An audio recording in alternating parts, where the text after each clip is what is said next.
वरवट बकाल ग्रामीण रुग्णालय परिसरात घाणीचे साम्राज्य। अधीक्षकांच्या आदेशालाही सफाई कर्मचाऱ्यांची केराची टोपली।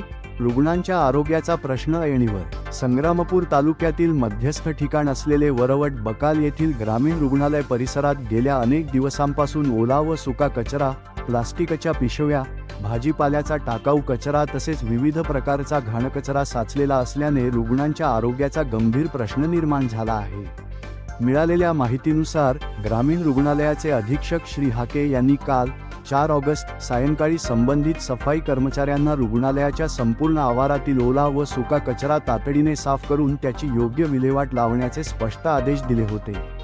मात्र आज 5 ऑगस्ट 2026 रोजी सकाळी 11 वाजेपर्यंतही परिसरातील कचरा त्याच ठिकाणी होऊ नसल्याचे निदर्शनास आले।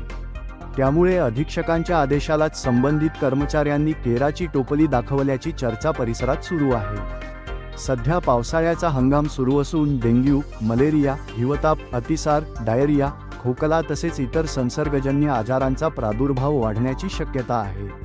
अशा परिस्थितीत रुग्णालयाच्या आवारातच घाणीचे साम्राज्य असल्याने उपचारासाठी दाखल असलेल्या रुग्णांच्या आरोग्यावर त्याचा विपरीत परिणाम होण्याची भीती व्यक्त केली जात आहे।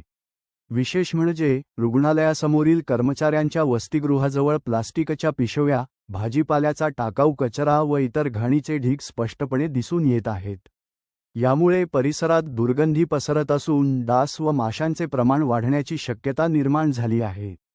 रुग्णालयाचा संपूर्ण परिसर तातडीने स्वच्छ करून रुग्णांना सुरक्षित व स्वच्छ वातावरण उपलब्ध करून द्यावे, तसेच आदेशाचे पालन न करणाऱ्या संबंधित कर्मचाऱ्यांवर योग्य कारवाई करावी, अशी मागणी रुग्ण, त्यांच्या नातेवाईकांसह परिसरातील नागरिकांकडून जोर धरू लागली आहे।